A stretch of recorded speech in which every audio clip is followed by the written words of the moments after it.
Salut les amis, dans cette vidéo on va voir les puissances. C'est une leçon très importante. D'abord, une puissance c'est quoi? Donc une puissance sert à exprimer un nombre qui est multiplié plusieurs fois par lui-même.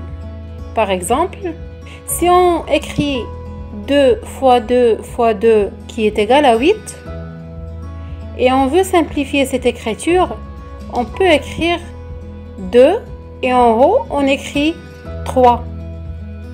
Et on lit 2 à la puissance 3 ou bien 2 au cube égale 8. Donc cette écriture est l'écriture simplifiée de 2 fois 2 fois 2 3 fois.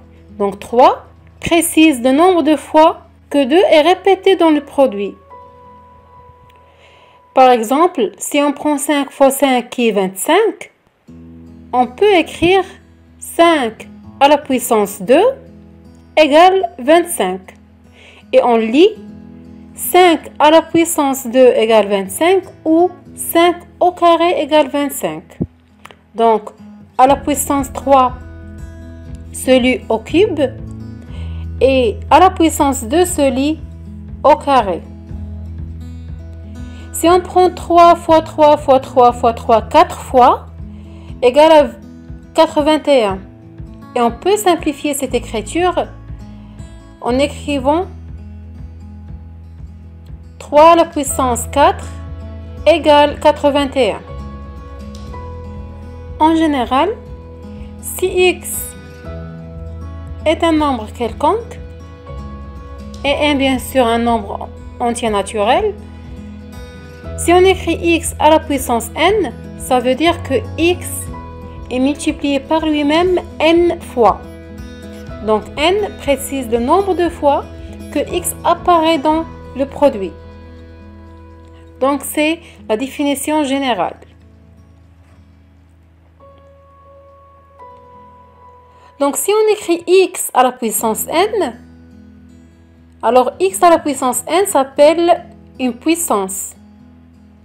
N est l'exposant et x c'est la base de cette puissance. Et on lit x à la puissance n.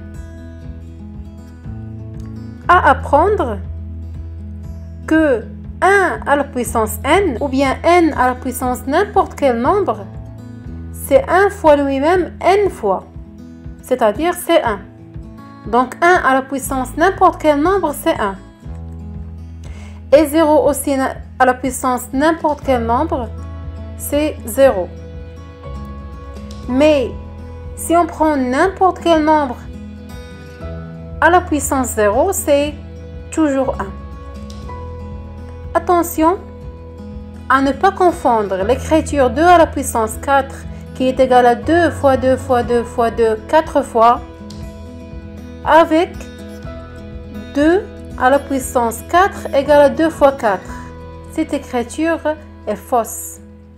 On va voir aussi dans une prochaine vidéo les puissances de 10 et des autres propriétés de la puissance. Au revoir.